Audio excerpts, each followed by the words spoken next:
Street Gangs est un jeu plutôt unique. C'est un croisement entre Double Dragon pour le concept et World Cup pour l'ambiance. Même si World Cup est sorti après, c'était pour les glands. Mais avant de se lancer dans le jeu, il y a un truc qui peut chiffonner. On démarre d'emblée sur l'écran de sélection des joueurs. Oui, parce qu'on peut jouer à deux, ok. On peut aussi nommer son Gugus, ce qui est amusant mais qui n'a rien de bien folichon non plus. Ensuite, on nous explique vaguement pourquoi il faut péter tous les méchants d'en face, et après, l'écran titre. C'est pas logique. Bon, ce n'est pas là-dessus qu'on va juger un jeu, mais ça fait un peu brouillon. Après, forcément, quand on voit le look des personnages, il est bien difficile de les prendre au sérieux. Et pourtant, le jeu est hard. Aujourd'hui, on peut voir des vidéos de mecs le finissant seul en moins de 15 minutes, mais il ne faut pas s'y tromper. Street Gangs n'est pas un jeu pour les petits joueurs. Les ennemis attaquent par vagues, il y a des tas d'armes à ramasser, et vous devrez même affronter de temps en temps quelques boss. Le truc le plus bizarre dans Street Gangs, c'est qu'il n'y a pas de niveau. Le terrain de jeu est très grand. C'est une ville dans laquelle vous pouvez librement vous balader sans rencontrer de réelles contraintes scénaristiques. Bon, si, il y en a une ou deux si on peut les appeler ainsi, mais ça reste suffisamment rare dans un beat'em all pour être souligné.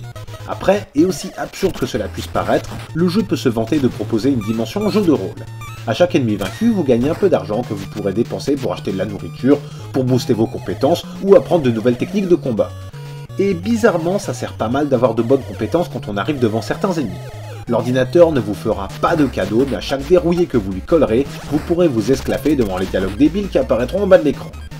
Pour ce qu'il est, le jeu reste présentable. Il était assez populaire pour justifier une conversion sur Game Boy Advance, mais point de vue jeu de baston, soyons sincères, il y a moyen de trouver nettement mieux.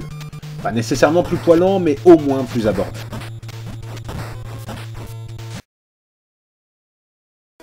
Point de vue jeu de réflexion, Nintendo n'avait pas son pareil pour sortir des jeux tellement prenants qu'on pouvait y jouer des heures sans s'en rendre compte. Mario Yoshi fait partie de ces titres qui restent des merveilles en matière de perte de temps. Il n'était pas évident de faire du nouveau après Tetris ou Dr Mario, mais c'était sans compter sur un nouveau principe. Ici, on ne bouge pas ce qui dégringole du haut de l'écran, mais on bouge la base de l'écran. Mario doit empiler des blocs contenant des monstres très connus de la série, et dès que deux formes identiques sont empilées directement l'une sur l'autre, elles disparaissent. Et Yoshi dans tout ça. De temps en temps, des coquilles d'œufs se glissent au milieu des monstres. Si on les place correctement, qu'on empile dessus d'autres monstres, et qu'on arrive à les fermer avec une autre partie de coquille, on verra avec l'oreille Yoshi qui vous gratifiera de plus ou moins de points suivant le nombre de monstres enfermés. Pour tester votre résistance, vous pourrez vous faire les dents sur deux types de jeux. Dans le premier, vous jouez non-stop jusqu'à ce que les monstres atteignent le haut de l'écran. Ça peut durer des heures, mais au bout d'un moment, ça va quand même assez vite.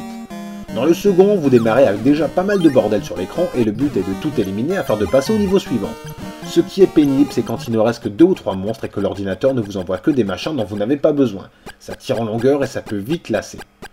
Si on veut bien faire abstraction de l'interface graphique qui a forcément pris sa claque, Mario Yoshi est un petit jeu sympathique et prenant qui vous garantira pas mal d'énervement et de jurons à l'égard de la manette qui déconne et qui fait jamais ce qu'on veut.